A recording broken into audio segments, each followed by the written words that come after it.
Okay, so I want to start by telling a story about this guy named Bud. And Bud was an executive leader at a large credit card company. And it was my first very large enterprise agile coaching engagement. I've been doing a lot of agile coaching with smart startups and small companies. And this was back in September of 2004.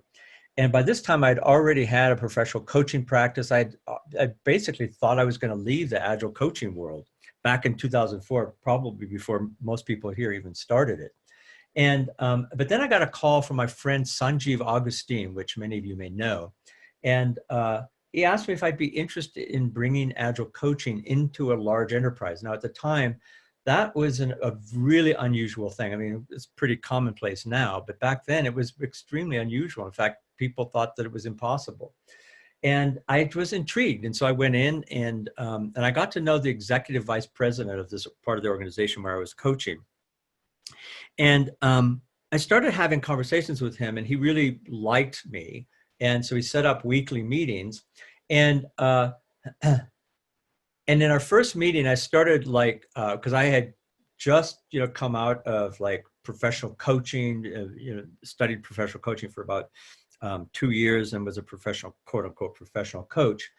And I started doing the things that we learn in professional coaching, asking questions and, being in kind of a very neutral sort of place. And he stopped me. He said, Michael, that's all well and good, but I want you. I want to hear from you. I want to hear what you think. I want to be, I want someone who's going to question me. I want somebody who's going to teach me things, and so that got me to really rethinking how I approach working with executive leaders. So I want to share some thoughts around this with you today.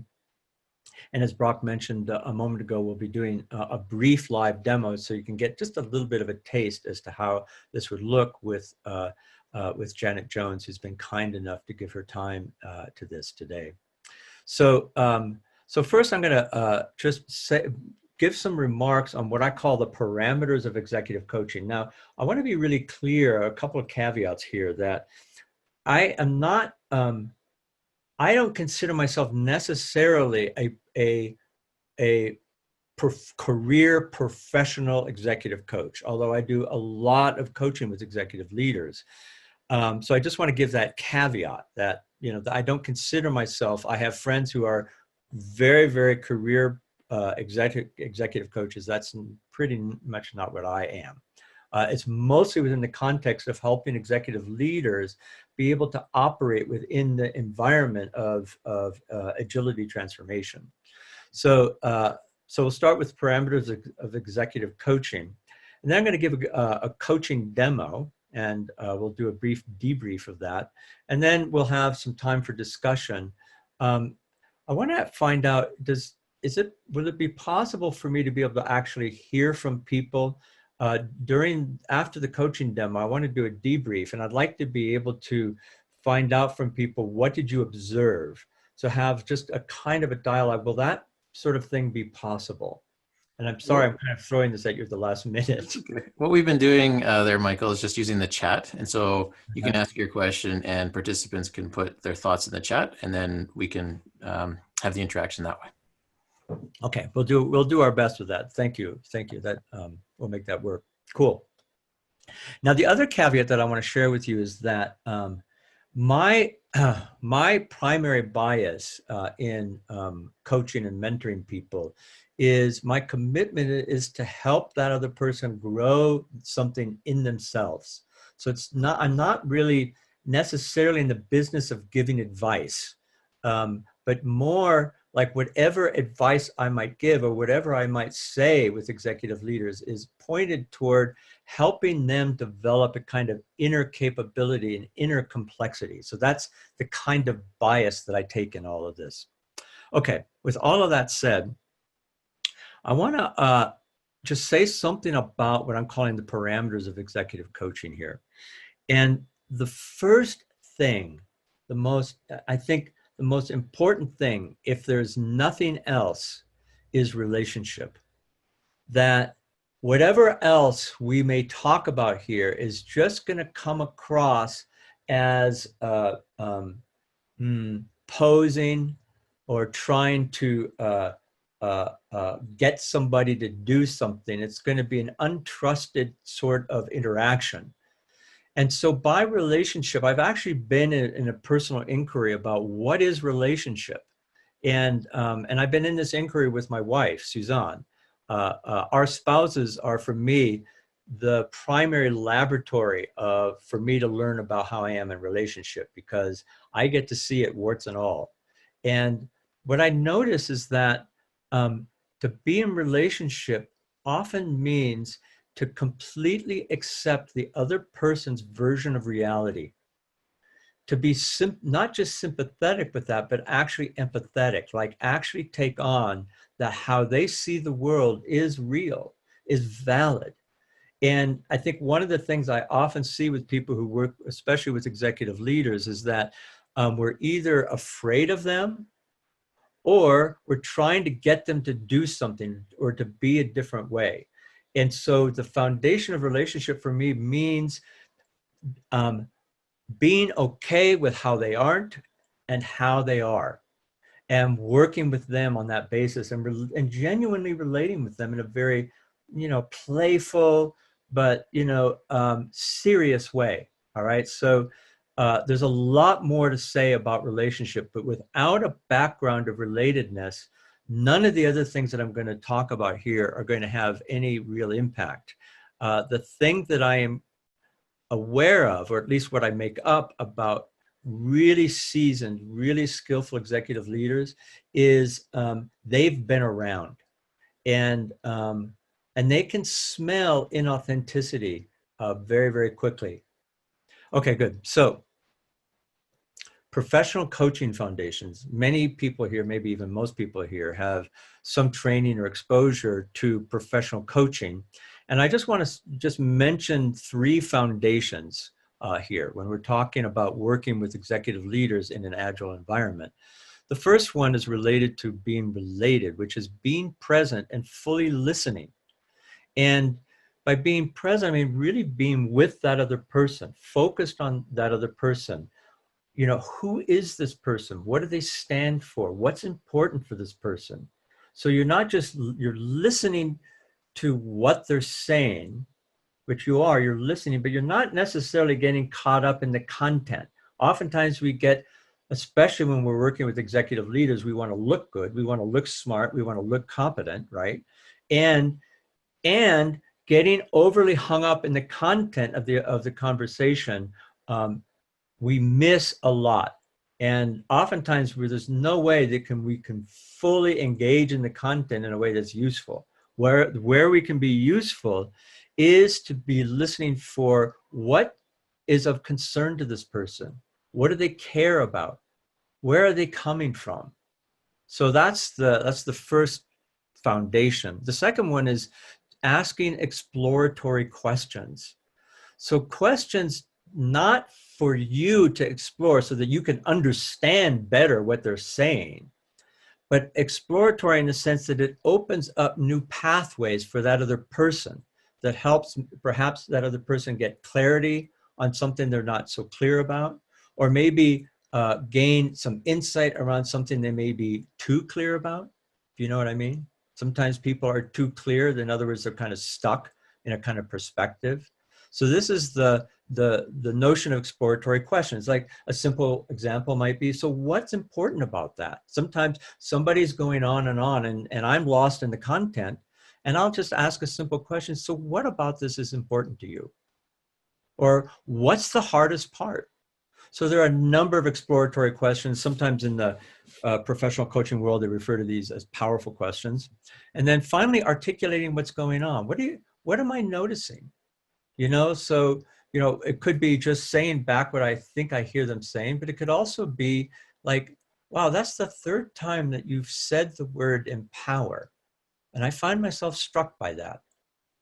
So it's letting the other person, it's like holding a mirror up for the other person so they get to see how you see them. And oftentimes that alone could be super, super informative. Okay. Now, Um, here's what Bud needed from me. So there are all of these, these coaching foundations, and I want to expand on this. And here's what Bud needed from me. The first thing is that, yes, he needed someone to hold his inner process and to ask exploratory questions, all those kinds of things that we do more in the kind of traditional approach to professional coaching. And he needed someone to provoke him with new and challenging perspectives. He recognized that part of his weakness as an executive leader was getting overly stuck in his own perspective.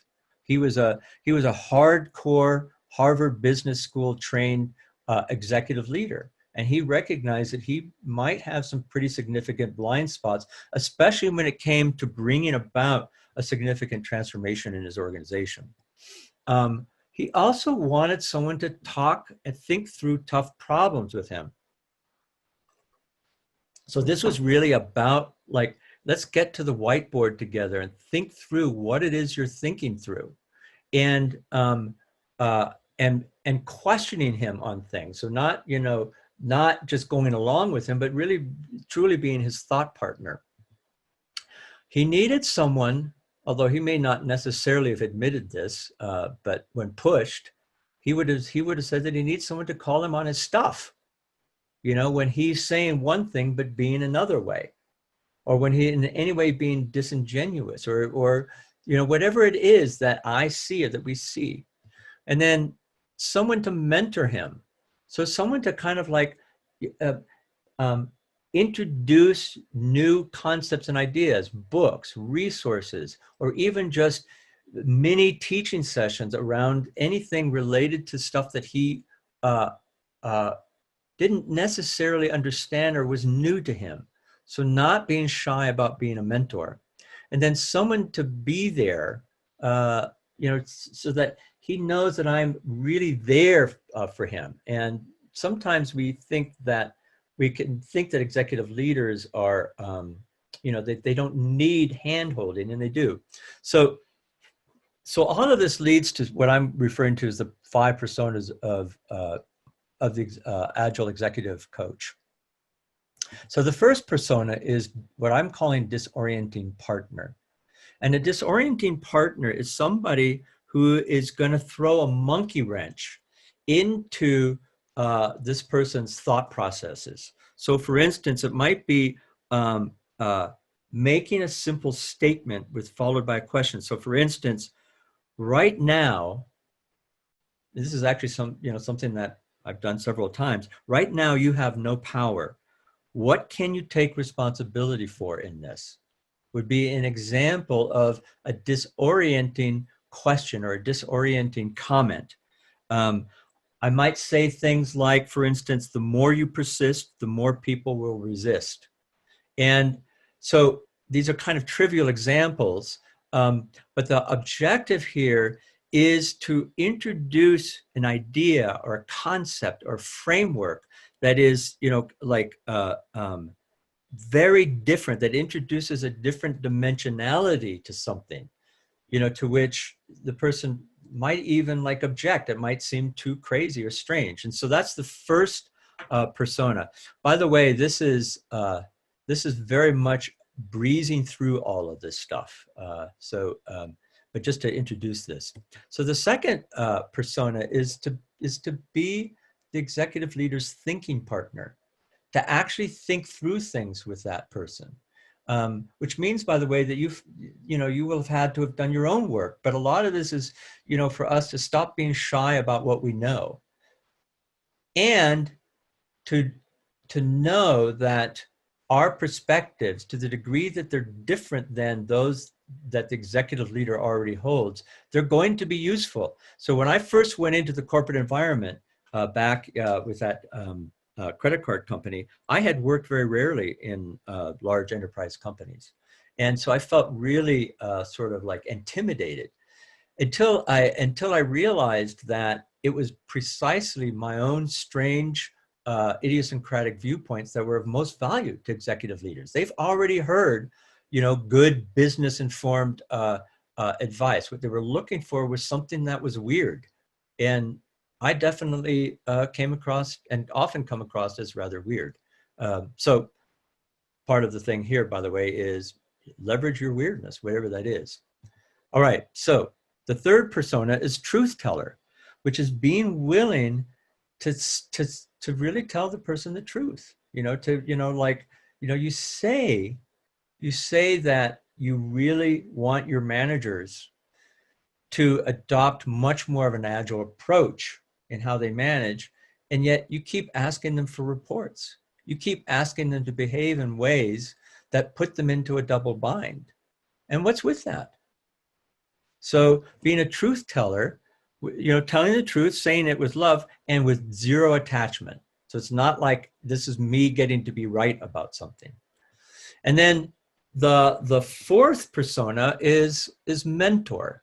And I've always loved this image. I think most everyone here has seen The Karate Kid, the original one from the 1980s.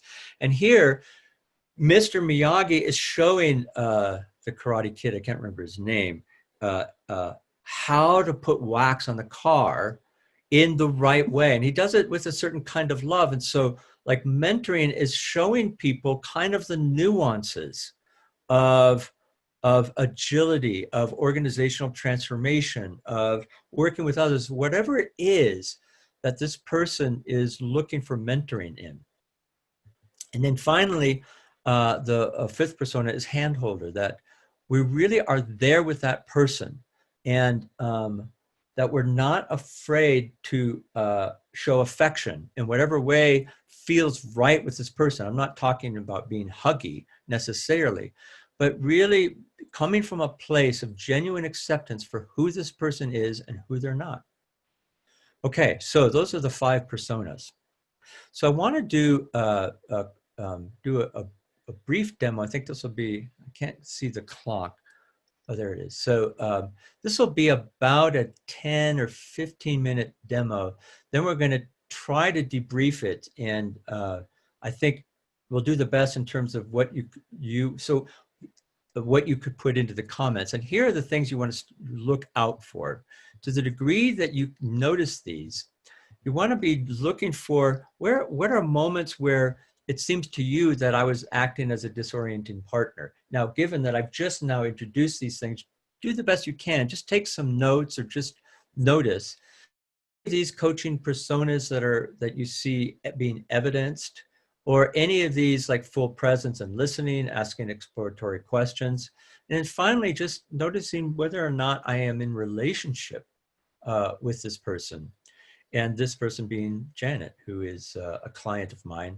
And so I want to introduce Janet.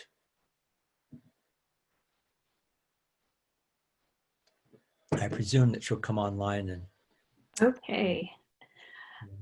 Got the mute button turned off there. Hi, my name is Janet Jones, and I am an IT leader and have been for over 20 years. I currently work at Puget Sound Energy in Seattle.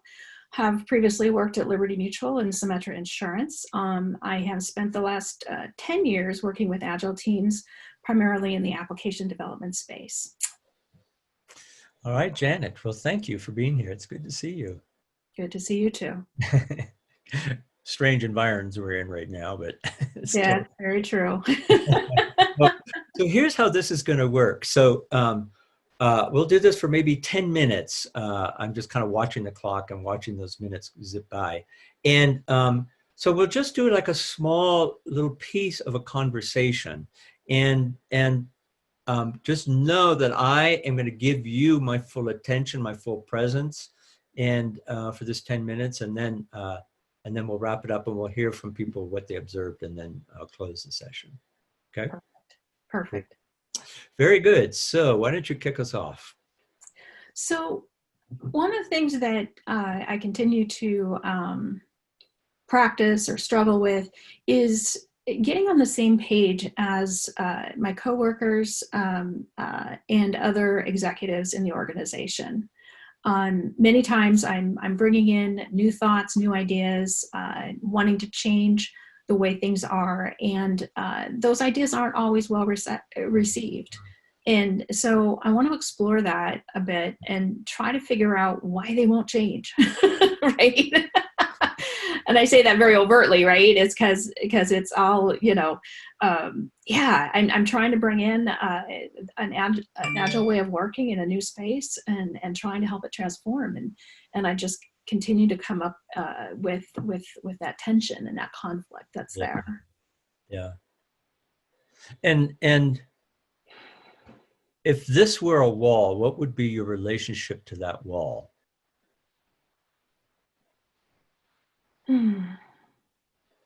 Well, I feel like it's a brick wall, and I feel like I'm standing really close to it, but it's not moving. It's not moving. And what are you doing with this wall? Talking to it a lot, but mostly in my head. Mostly in your head. Yeah. And but what does that suggest to you? You're talking to this wall, Yeah. which is these people, Yeah. and you're mostly talking in your head. What thoughts does that bring to you? Like, what's the kind of person or the kind of situation where that would be the case?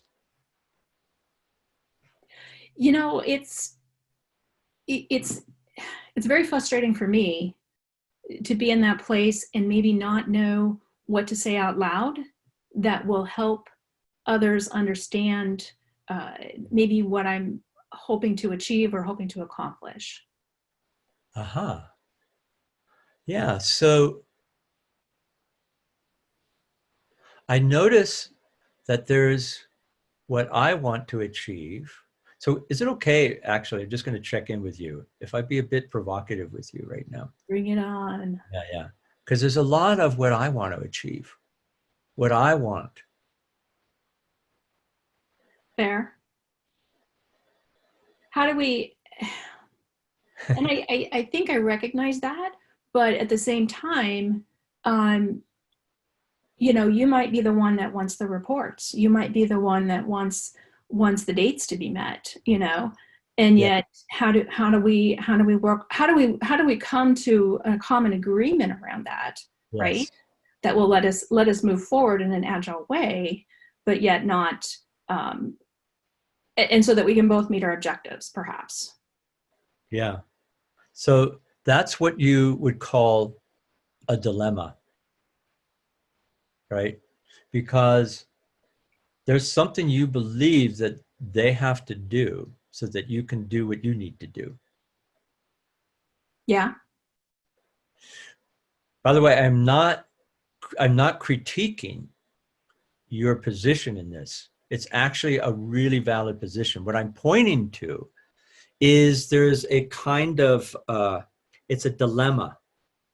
And a dilemma means that there are two poles, opposing positions that seem irreconcilable. It does seem irreconcilable. Absolutely. Yeah. And what was that just happened? Your eyes got a little big, your face opened up a bit. I don't want to be in that irreconcilable position. Yeah. I know there's a way to move beyond that. I want there to be a way that I can create that relationship, maybe that you were talking about with others, even if they're similar power, more power, less power, right? How do you create that relationship so that you can have that open conversation to talk about, hey, that date needs to move, or I understand why you're, or whatever it is, right? That we're trying to come to agreement on. Right. And I want to be able to do that without the frustration, right? Or the tension. Yes. So it sounds like what would be of use is to have a way that brings these two apparently opposing places together somehow. Yeah. Yep. So it's gonna. Yet I spend most of the times talking in my head. Right. Well, so what might you do? So suppose that, consider that whatever it is you are doing that you persistently do doesn't work. Just consider that. So like you could almost consider, for instance, that because this is the second or maybe even third time you said this, that you're thinking about it. It's going on in your head. There's a lot going on in your head. And one thing that I know about resolving these sort of, apparently irreconcilable opposites is to unzip my head. This is what I'm seeing. This is what I'm confronting. This is what's hard for me. I need your help.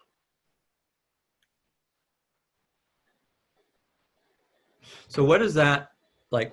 What kind of thought does that bring to you? Including, it might be BS. No, it resonates.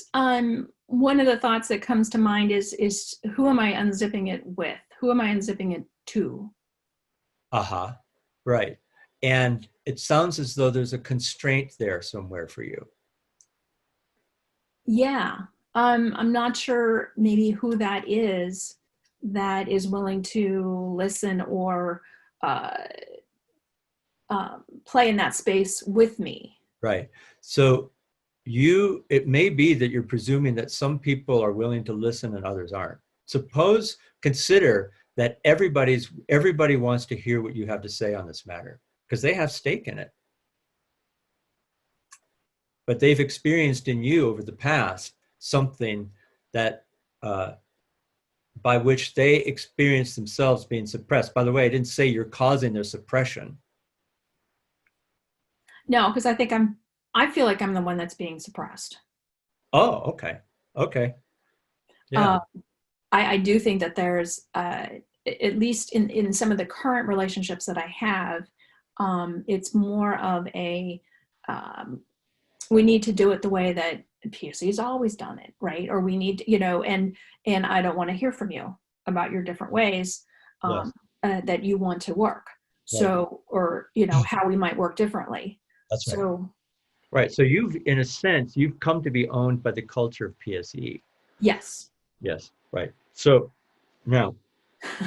Owned by the culture. I love that. That's real. That's real. Okay. Yeah. Yeah. It happens to all of us, Janet. If as a consultant, I don't do long-term consulting, like embedded, what they used to call embedded.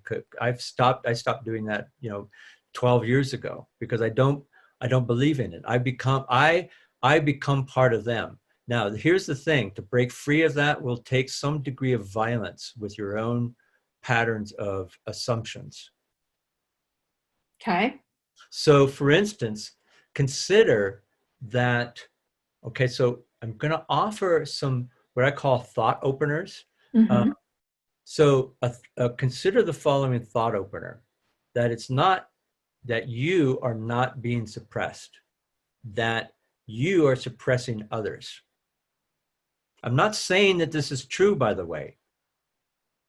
I'm not saying that's true. I want to be really clear about this. Mm-hmm. This is not a psychological assessment of how I think you are, but it's kind of like try something on. Like imagine inside, we're going to create just this little square, and you're going to stand in that square. And as long as you're in that square, what's true is that you're suppressing others, not you being suppressed.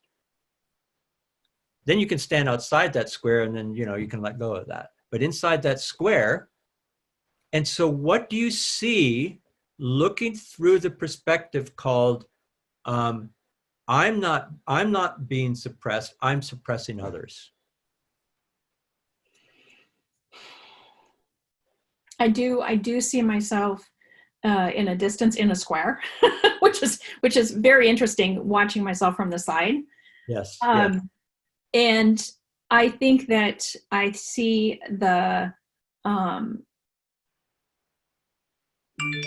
I see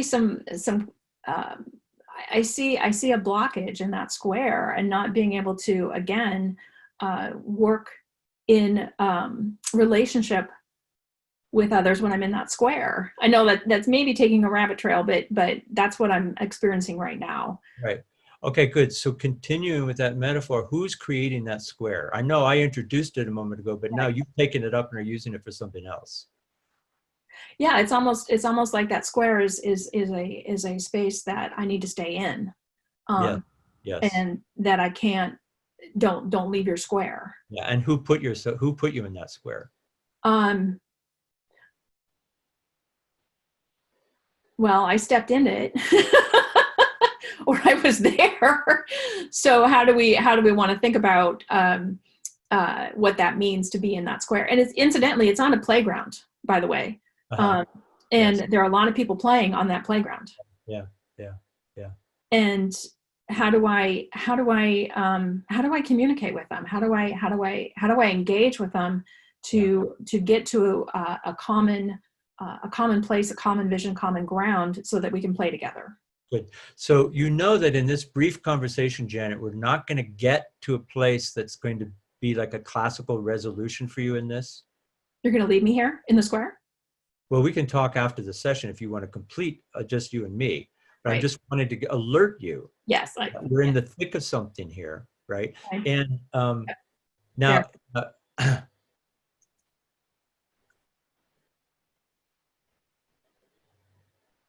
see, you put yourself in that square. Yeah. Yeah. And you get something from being in that square.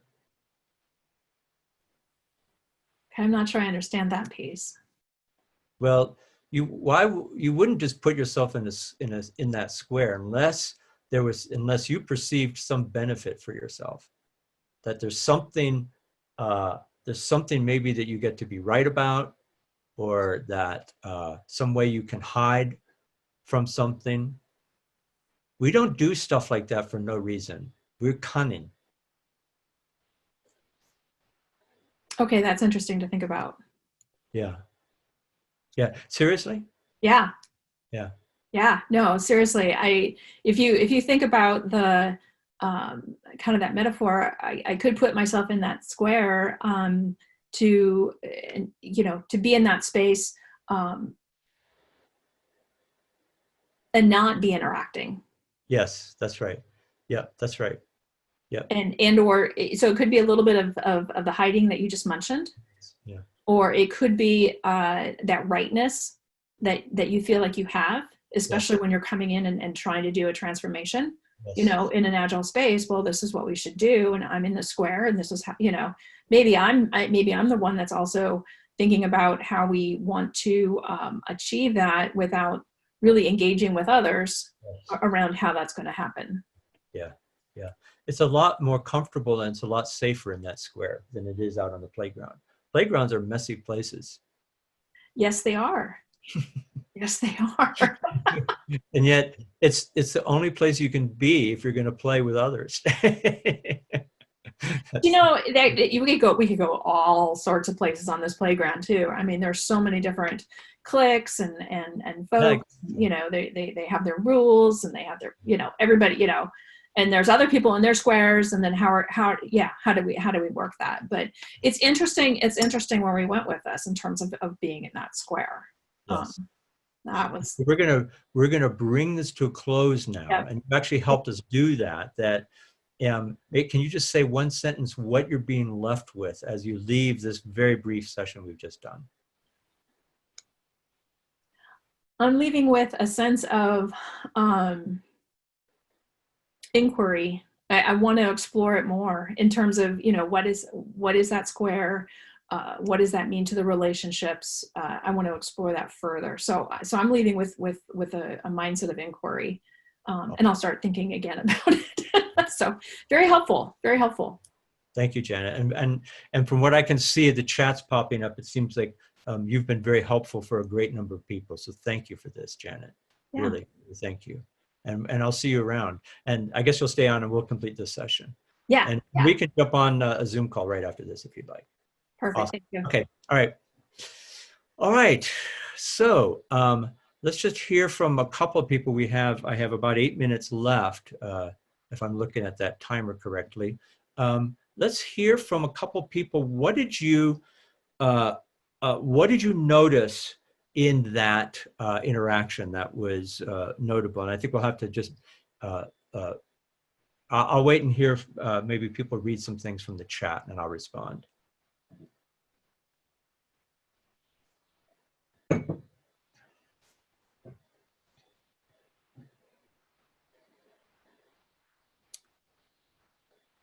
Is someone going to read something to me from the chat, or not quite sure how to go about this?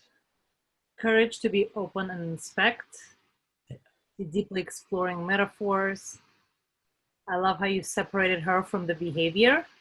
You were kind but firm, honest but respectful. It seems you led her to notice her role without her finding it on her own due to time. Yeah. Yeah. So thank you for that. That gives me like just a little bit to make a brief comment before we just close with the final discussion. So in this style of coaching and mentoring, I'm less interested in the immediate challenge or situation that the person is grappling with than I am with the kind of the way in which this person is making meaning of their situation. So that's one thing that I would say. I like the idea of introducing phrases, distinctions, or brief concepts. I like to create a little bit of a kind of a theatrical distance between what the person is grappling with and how they understand themselves as they're grappling with it. And I'm not quite sure if that communicated. So let's hear from some other people, some other kind of like, what did you observe happening? Great use of pause, small silence, really helps avoid the sense of rush, which puts coaches at ease. Yeah. And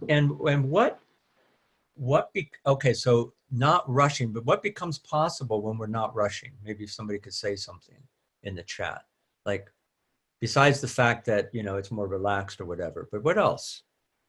Reflection. Reflection, coaching, I saw a space to think. Exploration. Making the person to think differently. So consider that the space in the silence is itself informative. It's a strange notion. But we often think of all of these things in relation to and in order to. We pause in order to give the other person time for reflection. But sometimes I think silence itself becomes a kind of a reflection. So don't worry if you don't like that or don't agree with it or don't even understand it. It's okay. But so maybe just one or two just last comments, and then we'll close the session just to kind of bring it all together a bit.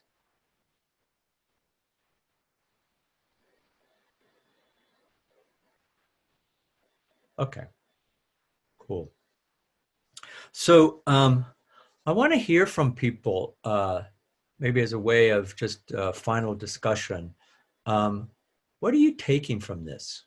What's one thing that you're taking from this session that is intriguing, compelling, useful, or maybe even neither of those, the opposite?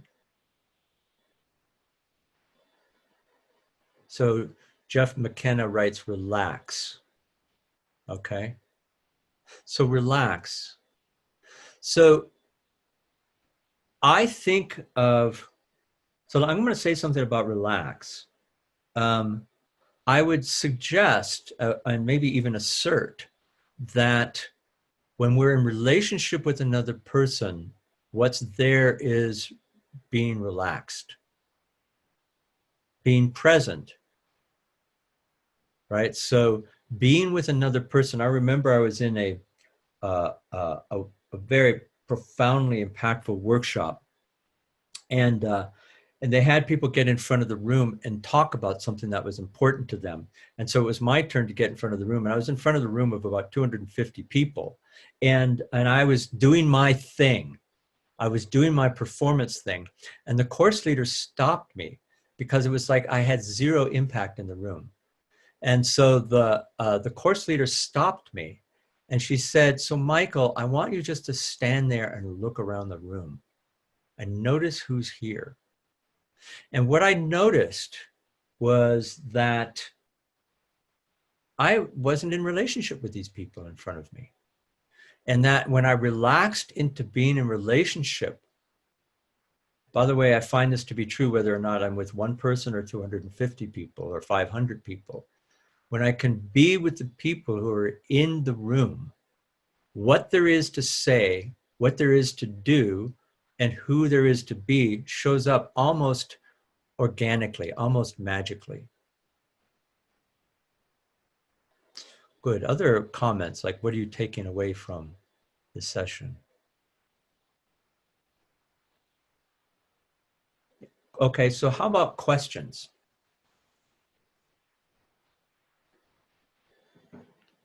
Who has a question? We have about 2 minutes left. So what if the relationship is not too open and coach finds coachee reluctant to open? Michael? Wait, I didn't quite hear the... What if the relationship is not too open and coach finds coachee reluctant to open up? So it's a really great question. And the thing is that I begin with being okay with how the person is and with how the person isn't. And it's not my job to try to get them to be like a good coachee. Like I'm not even going to necessarily, quote unquote, coach somebody. You know, in fact, the way that I think about it is that I simply want to be in relationship with this person. And everything that I do, the background context is a commitment that for the possibility of something to shift or transform. But it doesn't have to look a certain way. And it all starts with relationship. And in relationship, authentic relationship, the person is free to be how they are and how they aren't. And it's not my business, right? And that doesn't mean, I mean, I will be in all the more relationship. But what I find is that to the degree that I'm in relationship with somebody, some new possibility can emerge. Allow emergence, Ken Roberts writes. Good. Do we think we have time for, no, we don't have time. Yeah, Wow. we do. One more question. Time for one more question? Yeah, okay. Do you connect the metaphor of the wall and the square? Or maybe it's how do you connect? So it's not like I have in mind a metaphor. It literally shows up in the conversation. So I never thought for a minute, oh, does this mean I have 5 minutes left?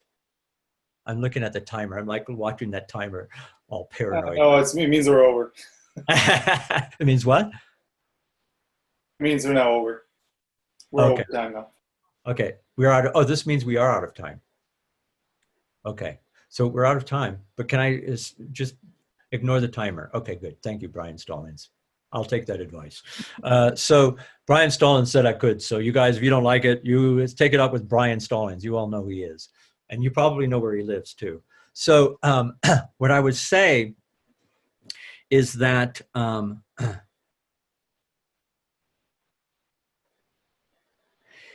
when I'm in relationship with somebody,